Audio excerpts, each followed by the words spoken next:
ഈ മാലതി എന്താ ഫോൺ എടുക്കാത്തത്? ഏത് ഹോസ്പിറ്റലിലാ അഡ്മിറ്റ് ചെയ്യുന്ന അറിഞ്ഞിരുന്നെങ്കിൽ നമുക്ക് അങ്ങോട്ട് പോവായിരുന്നു. ഈ വീട്ടിലിരിക്കുന്ന ടെൻഷൻ എന്താ ഇവര് മനസ്സിലാക്കാത്തത്? അച്ഛാ, അവന് എവിടെ വെച്ച് എന്ത് പറ്റുന്ന പറഞ്ഞേ? ആക്സിഡന്റ് ആണെന്ന് മാത്രമേ പറഞ്ഞിട്ടുള്ളൂ മോനെ. ഇനിയിപ്പോ എവിടാണെന്ന് വെച്ചോ ഈ തിരക്കും. അമ്മയെ വിളിച്ചു നോക്കിയോ? ഇല്ല, മാലതിയെയും മീനാക്ഷിയെ വിളിച്ചത്. അതില് മീനാക്ഷിയുടെ ഫോൺ സ്വിച്ച് ഓഫാ. മാലതിയാണെങ്കിൽ എടുക്കുന്നുമില്ല. ആ, ഞാൻ അമ്മയൊന്ന് വിളിച്ചു നോക്കാം.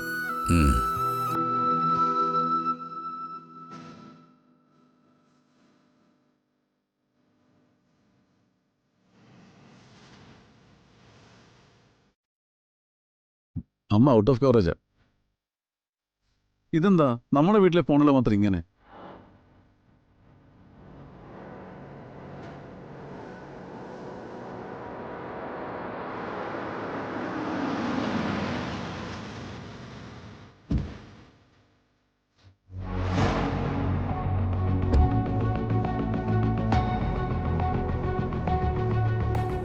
ചേച്ചി വന്നല്ലോ. ചേച്ചി ഹോസ്പിറ്റലിൽ നിന്ന് വരികയാണോ? ഹോസ്പിറ്റലിൽ നിന്നോ? എന്തിന്? അല്ല, അപ്പൊ ചേച്ചി ഒന്നും അറിഞ്ഞില്ലേ? നീ കാര്യം എന്താന്ന് പറ. അല്ല, ചേച്ചി പേടിക്കാനൊന്നുമില്ല. എന്തോ ഒരു ആക്സിഡന്റ് പറ്റി കാർത്തി ഹോസ്പിറ്റലാണല്ലോ. അയ്യോ, എന്റെ മോൻ എന്താ പറ്റിയത്? ഏത് ഹോസ്പിറ്റൽ അവൻ? അയ്യോ ചേച്ചി, ടെൻഷൻ അടിക്കാനൊന്നുമില്ല. അതാ ഞങ്ങളും തിരക്കുന്നത്. മീനാക്ഷിയും കാർത്തിക്കും കൂടെ ബൈക്കിൽ നിന്ന് പുറത്തോട്ട് പോയതാ. ആക്സിഡന്റ് ആണെന്ന് മാത്രം അറിഞ്ഞു. ചേച്ചി പേടിക്കാതെ. മാലതിയും അമ്മയും നന്ദിനി അടുത്ത് പോയിട്ടുണ്ട്. അവൻ ഏത് ഹോസ്പിറ്റലാണെന്ന് മാത്രം ഒന്ന് അറിഞ്ഞാൽ മതി. നീ നന്ദിനിയെ വിളിച്ചോ?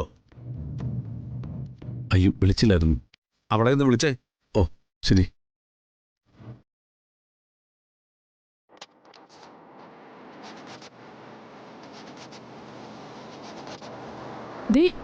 അവരല്ലേ വരുന്നത്?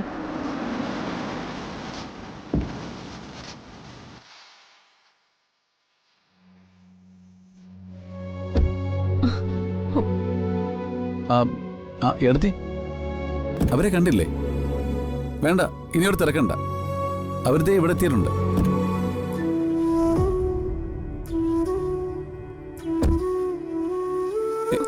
അയ്യോ മോനെ, കാർത്തി എന്താ പറ്റിയേ?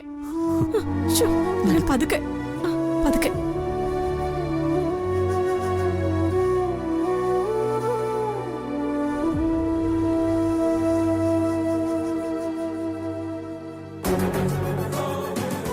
കൊച്ചുമകനുമായിട്ടുള്ള അവളുടെ വിവാഹബന്ധം എത്രയും വേഗം പിരിക്കണം. അല്ലെങ്കിൽ ആ മരണവും നാം മുന്നിൽ കാണുന്നു.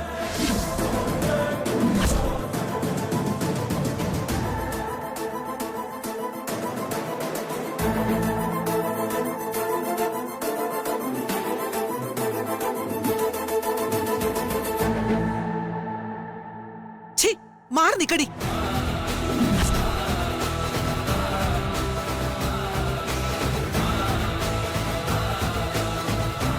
എന്റെ കുഞ്ഞിനെ കൊണ്ടുപോയി കൊല്ലാറാക്കിയിട്ട് അവള് സഹായിക്കാൻ വന്നിരിക്കുന്നു.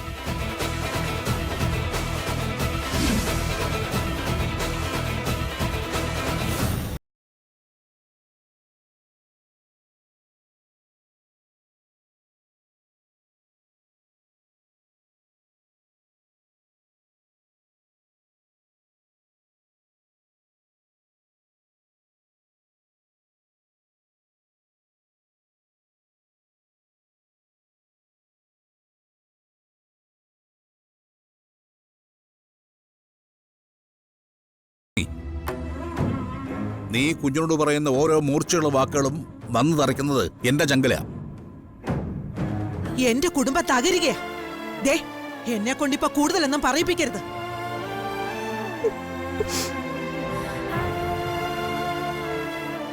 ആ മോനെ, പതുക്കെ പതുക്കെ.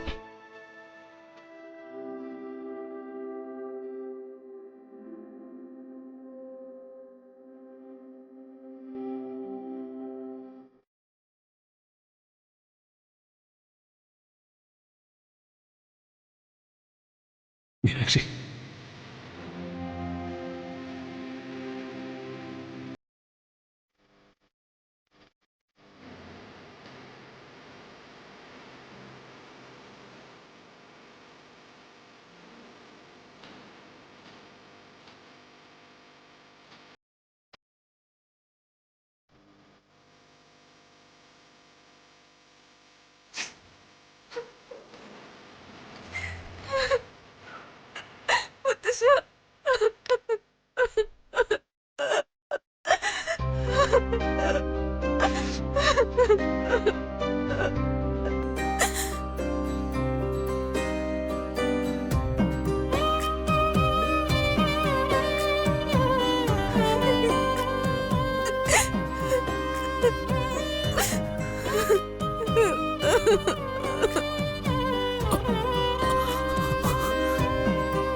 ഇപ്പൊ വേദനയുണ്ടോ മോനെ?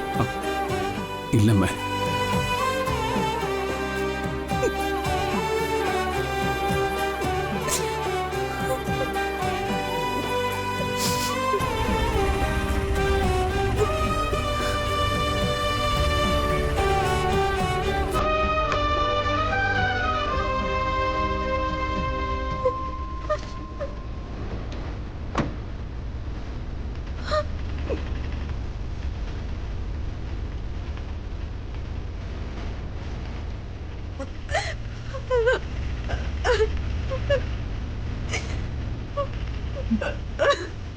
എന്താ മോളെ കാർത്തിക്, അവൻ എന്തെങ്കിലും? കാർത്തികേട്ടനൊന്നുമില്ല അമ്മ, ഇപ്പൊ ഒരു കുഴപ്പമില്ല. പിന്നെ മോൾ എന്തിനാ കരയുന്നേ? അമ്മ പിന്നെയും വഴക്കു പറഞ്ഞോ? മുത്തശ്ശിക്കെന്നെ വെറുപ്പാമ്മ. വെറുക്കാണെങ്കി വെറുത്തോട്ടെ മോളെ. ആര് വെറുത്താലും എന്റെ മോൾക്ക് ഈ അമ്മയില്ലേ?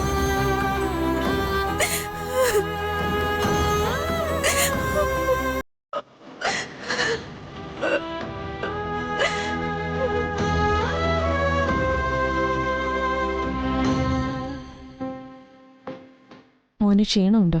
മയക്കം വരുന്നുണ്ട്. മരുന്നിന്റെ. എന്നാ മോൻ ഉറങ്ങിക്കോ. സാവിത്രി, അവൻ ഉറങ്ങിക്കോട്ടെ. പോട്ടെ മോനെ. Okay okay.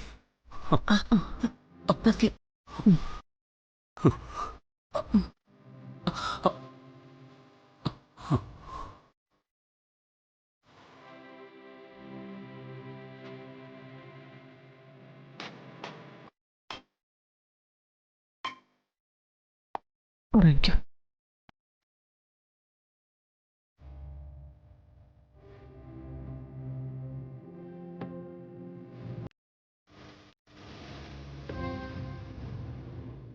കുടുംബത്തിന്റെ സമാധാനം ഇല്ലാതാകുന്നത് ഇങ്ങനെ.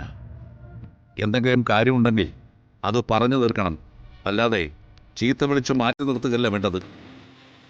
ഒറ്റപ്പെടുത്തുന്നവർക്ക് അത് വലിയ സുഖമാണ്. പക്ഷേ ഒറ്റപ്പെടുത്തുന്നവരുടെ വേദന അതനുഭവിച്ചവർക്കേ അറിയൂ. ആ മീനാക്ഷിയുടെ വക്കാലത്തുമായിട്ട് വന്നതാണോ കൈമളേട്ടൻ? ആ മീനാക്ഷിയല്ല, നിന്റെ കൊച്ചുമകൾ മീനാക്ഷി. അവൾ ആരാണെന്ന് കൈമളേട്ടൻ അറിയില്ല.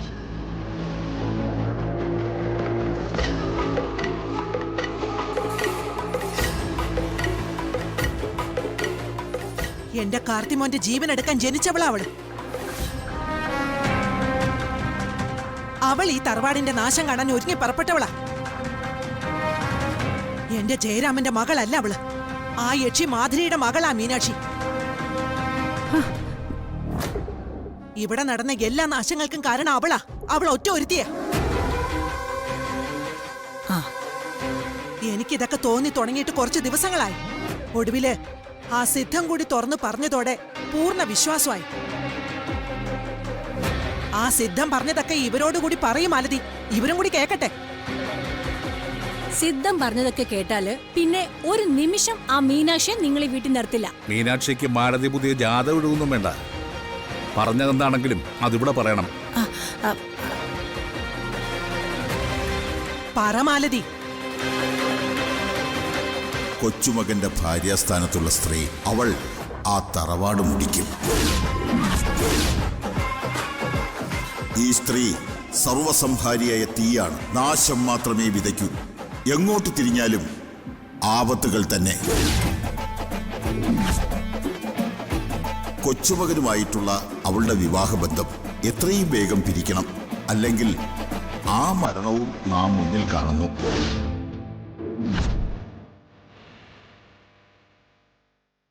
പിന്നെ സിദ്ധൻ കാര്യങ്ങൾ ഇങ്ങനെയൊക്കെ ആണെങ്കിലേ ഇവിടെ പലതും മാറ്റി ചിന്തിക്കേണ്ടി വരും. മീനാക്ഷിക്ക് കുരുതി കൊടുക്കാനുള്ളതല്ല എന്റെ മകന്റെ ജന്മം. ആ അതെ, മീനാക്ഷിയുടെ തലയെ വരച്ചത് സിദ്ധനല്ല, ദൈവമാണ്. ശിക്ഷിക്കാൻ അറിയാവും ദൈവത്തിന്, രക്ഷിക്കാനും അറിയാം.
ഇന്ദ്രജി,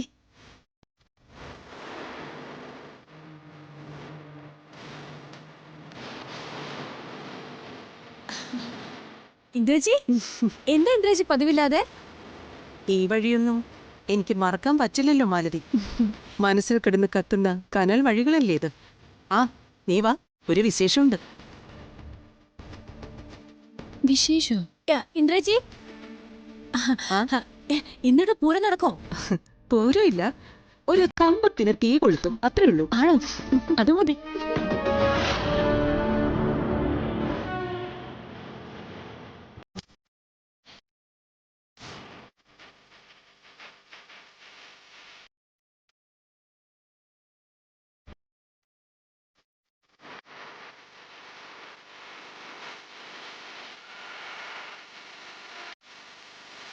ഓ എഴുന്നള്ളിയല്ലോ. എഴുന്നള്ളാനേ ഞാൻ കുന്നത്ത് കാവിലെ ഭഗവതിയൊന്നുമല്ല. ഹ, നിന്നെ ഭഗവതിയായിട്ട് കാണണമെങ്കിലേ എന്റെ കണ്ണിന് വല്ല തിമിരമായിരിക്കും. യക്ഷികളെ ഒന്നും ഞാൻ കണ്ടിട്ടില്ല, പക്ഷെ നിന്നെ കാണുമ്പോ എനിക്ക് മാടന്റെയോ മർദ്ദയുടെയോ ഒക്കെ ഓർമ്മ വരും. ഇവരോടൊക്കെ തർക്കിക്കാൻ നിൽക്കാതെ വന്ന വിവരം ചോദിച്ചു വേഗം പറഞ്ഞുവിടാൻ നോക്ക്. ഇവിടൊക്കെ നിന്ന പരിസരം വരെ വിഷം പരക്കും.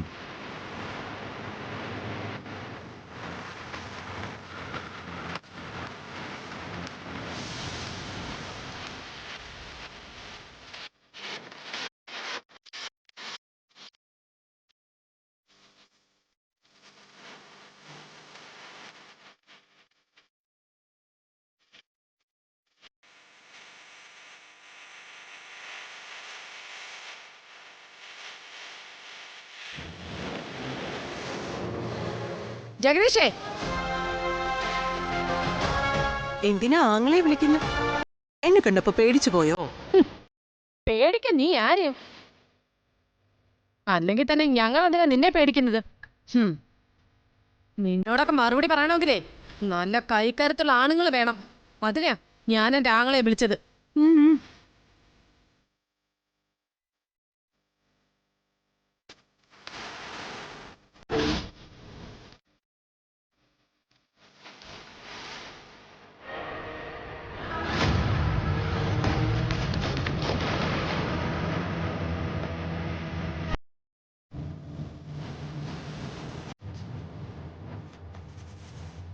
നീ എന്ന് മുതലടി കണ്ട അലവലാദികളുടെ അകമ്പടിക്കാരിയായത്?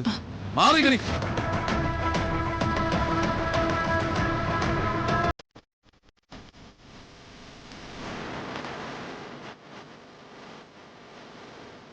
നിനക്ക് എന്നെ കാണുമ്പോ അല്ലെങ്കിലും ഒരു എല്ല് കൂടുതലാ.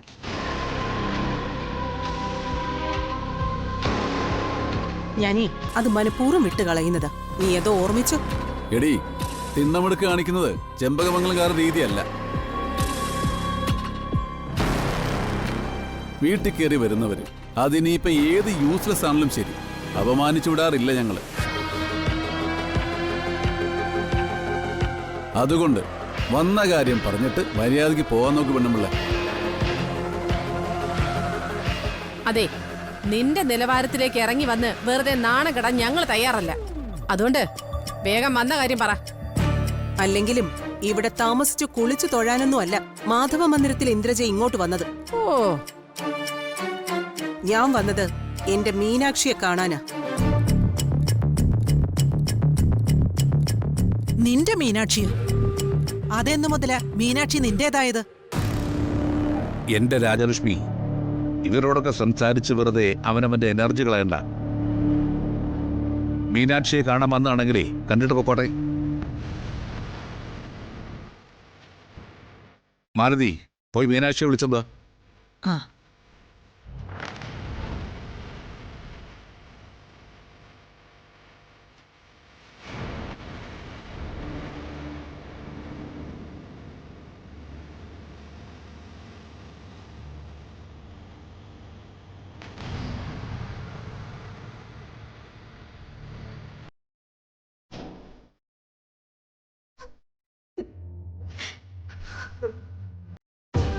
കരയല്ലേ മോളെ, മോളിങ്ങനെ കരയല്ലേ. നീ ഇങ്ങനെ ചങ്ക് പൊട്ടി കരയുന്നത് കാണാനുള്ള ശക്തി ഈ അമ്മയ്ക്കില്ല. എന്റെ മോള് ദൈവത്തോട് പ്രാർത്ഥിക്ക്, അല്ലാതെ ഈ അമ്മയ്ക്ക് എന്ത് ചെയ്യാൻ പറ്റും? എന്റെ അമ്മയല്ലേ നിന്നെ വിഷമിപ്പിക്കുന്നത്. ആ അമ്മയോട് എനിക്ക് എന്ത് പറയാൻ പറ്റും? എന്തിനാ അമ്മ ഈ മുത്തശ്ശി എല്ലാ കാര്യത്തിനും എന്നെ ഇങ്ങനെ കുറ്റപ്പെടുത്തുന്നത്? ഞാൻ എന്ത് ചെയ്തിട്ടാ? എന്റെ അച്ഛൻ മരിച്ചപ്പോ തുടങ്ങിയത് അത് ഇതുവരെ തീർന്നിട്ടില്ല. ഞാൻ മുത്തശ്ശിയുടെ കൊച്ചുമോളല്ലേ അമ്മ. എന്റെ അച്ഛനും അമ്മയും മരിച്ച് എനിക്ക് ആരും ഇല്ലാണ്ടായി പോയതുകൊണ്ടാണോ മുത്തശ്ശി എന്നെ ഇങ്ങനെ ചീത്ത പറയുന്നത്? മോളെ, മുത്തശ്ശിക്ക് ഇത്ര വെറുപ്പാണെങ്കിൽ ഞാൻ ഈ വീട്ടിൽ നിൽക്കുന്നില്ല. ഞാൻ എങ്ങോട്ടെങ്കിലും പോയിക്കോളാം അമ്മ. മോൾ എങ്ങോട്ടും പോണ്ട. ഇത് മോളുടെ അച്ഛന്റെ വീടാ. എന്തിനാ അമ്മ അങ്ങനെ ഒരു അവകാശം? ഏതു നേരവും ചീത്ത കേൾക്കാനും കരയാനുമായിട്ട് എന്തിനാ എനിക്ക് ഇങ്ങനെ ഒരു ജന്മം? എന്റെ അച്ഛൻ ജീവിച്ചിരുന്നപ്പോ അച്ഛനെ ഇരിക്കപ്പെണ്ട വെച്ച വീടായത്. അച്ഛനോട് കാണിക്കാത്ത കരുണ മുത്തശ്ശി എന്നോട് കാണിക്കുവോ? മോളെ, ഒരു വിഷമം ഉണ്ടായെന്ന് വെച്ച് നീ അവിവേകം ഒന്നും പറയല്ലേ. നോക്ക്, നിന്റെ മുത്തശ്ശി അങ്ങനെയുള്ള ആളൊന്നുമല്ല. അമ്മയുടെ മനസ്സിൽ എന്തൊക്കെയോ തെറ്റിദ്ധാരണകൾ കടന്നുകൂടിയിട്ടുണ്ട്. ആരൊക്കെയോ അമ്മയുടെ മനസ്സിലേക്ക് വിഷം കുത്തിവെച്ചിട്ടുണ്ട്. അതാ സത്യം.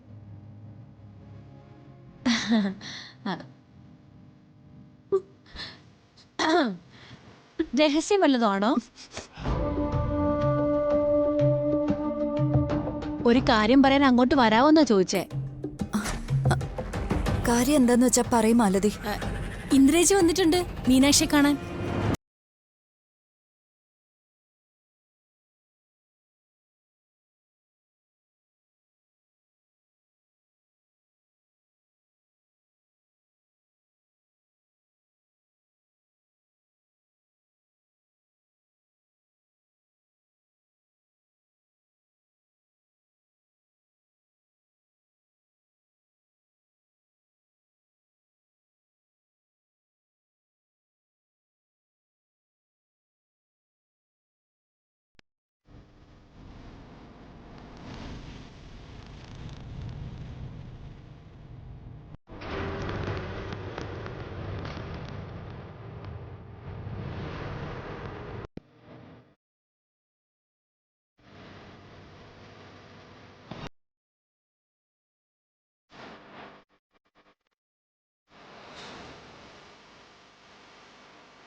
ഇങ്ങ് വന്നേ.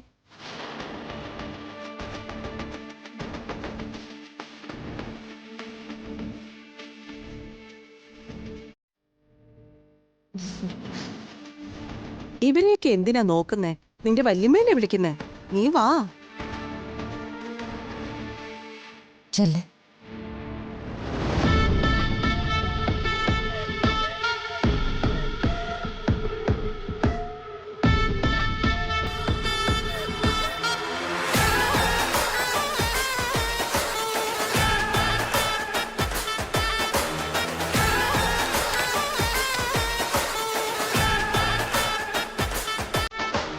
ഹാപ്പി ബർത്ത്ഡേ മോളെ.